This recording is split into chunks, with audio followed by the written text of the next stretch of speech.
नमस्कार, मैं लोकेंद्र सिंह चौहान। स्वागत है आपका हमारे YouTube चैनल खबर मालवांचल पर। आइए देखते हैं खबरों को विस्तार से। धार जिले में उस वक्त धार्मिक आस्था और जन आंदोलन का संगम देखने को मिला जब श्री रामानंदी नवनिर्माण सेना मध्य प्रदेश के तत्वाधान में समस्त पुजारी संगठनों ने भगवान बाल गोपाल को पालने में विराजमान कर भव्य रूप से कलेक्टर कार्यालय का घेराव किया।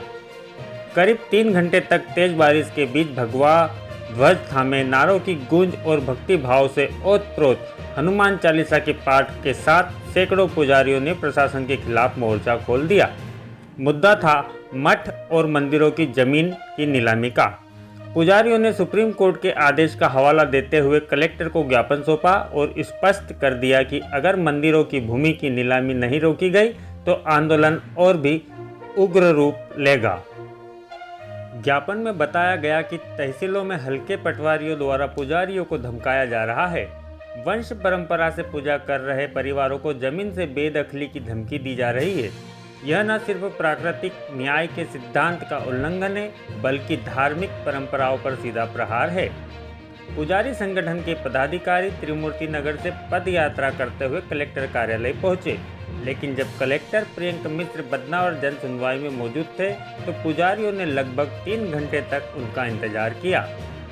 हमारा ज्ञापन कोई तहसीलदार या एसडीएम नहीं, सिर्फ कलेक्टर ही लेंगे, यही जिद लेकर पुजारियों ने साफ इनकार कर दिया और कलेक्टर प्रांगण में ही हनुमान चालीसा और भजनों का पाठ करते रहे।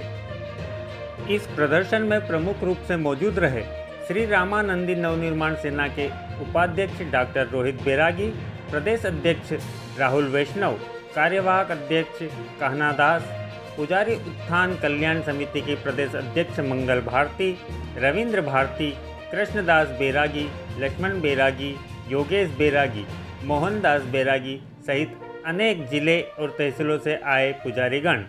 धार्मिक विश्वास और परंपरा के संरक्षण की इस लड़ाई में पुजारी समाज एकजुट नजर आया।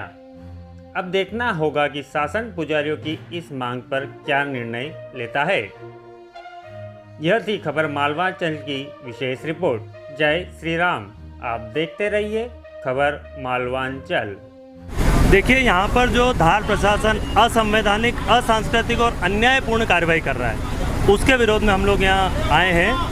और ये कि ये जो भ्रम की स्थिति प्रशासन बना रहा है कि हम यहाँ कोई मांगे करने आए, हम ये कहने आए हैं कि हमसे हमारे अधिकार और भगवान की ज़मीन छीनकर उसकी बंदरबाट प्रशासन ना करे, क्योंकि ये जो कार्रवाई हो रही है धार जिले में, नीलामी की जो कार्रवाई हो रही है, ये असंवैधानिक है। माननीय सर्वोच्च न्यायालय राज्य शासन के नीलामी करने के अधिकार को अस्वीकार कर चुका है। राज्य शासन का स्वयं का आदेश है जो 22/4/23 का है कि पुजारी नीलामी की प्रक्रिया को प्रारंभ करेगा।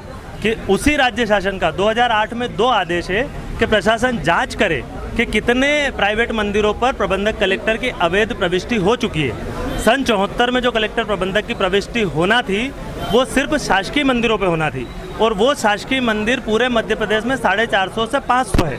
और आज की तारीख में कलेक्टर महोदय प्रबंधक बनकर 60,000 मंदिरों पर बैठे हैं और उन जमीनों को कब्जा करके बंदरबाट करने का प्रयास किया जा रहा है। तो हमारी धार प्रशासन से आपके माध्यम से यही निवेदन है कि संविधान का सम्मान करें, संस्कृति का सम्मान करें और प्राकृतिक न्याय के सिद्धांत का सम्मान करते हुए पहले जांच करें कि जो ज़मीनें हैं इनके हितग्राही कितने हैं। पूरे प्रदेश में 12 लाख प्रभावित परिवार हैं इस व्यवस्था के। उन 12 लाख परिवार और 60,000 मंदिरों के संबंध में उचित और न्यायपूर्ण निर्णय लेने के हेतु राज्य सरकार से निवेदन है। शासन ने अगर आपकी मांगे नहीं माने तो अगला कदम क्या होगा? शासन धर्म के लिए लड़ने के लिए हम लोग कौन हैं? हम लोग वो लोग हैं जिन्होंने यवन काल में, अंग्रेज काल में उन लोगों से लड़ाई करके और इन धर्म और इन मंदिरों को जीवित रखा है। यदि आज हमारी खुद की सरकार हमें मिटा देगी तो हम मिट जाएंगे, पर धर्म नहीं छोड़ेंगे, क्योंकि ये जो बंदरबाट है ये धर्म के विरुद्ध है, ये जो कार्रवाई है ये धर्म के विरुद्ध है। इसलिए सनातन धर्म का रहना बहुत ज़रूरी है। हम लोग रहें या ना रहें, हमें जिम्मेदारी दी गई है धर्म के लिए लड़ने की। हम लड़ेंगे अपने अंतिम सांस तक। ना है हमने, और जो उनमें से ऐसी बातें हैं जो राज्य शासन से संबंधित हैं उसको तत्काल हम धर्मस्व विभाग की ओर बढ़ा रहे हैं। कुछ उनके जिला स्तरीय विषय भी निकल कर आए हैं तो बहुत ही गंभीरता से हम उन पर विचार करेंगे। और इसमें बिल्कुल भी दो मत नहीं है कि मंदिरों के रखरखाव के लिए और मंदिरों की सुरक्षा में हमारे पुजारी समाज ही सबसे महत्वपूर्ण कड़ी है। और यदि उनकी तरफ से कोई बात आई है ऐसी, तो उस पर हम लोग गंभीरतापूर्वक विचार करके जो भी आवश्यक निर्णय होगा शासन के नियमों के अनुसार, उसके तहत हम लोग बिल्कुल पुजारी हित को ध्यान में रख करके ही सभी निर्णय लेंगे। सब्सक्राइब कीजिए हमारे चैनल को और दबाइए इस बेल आइकन को हमारा आने वाला वीडियो सबसे पहले देखने के लिए।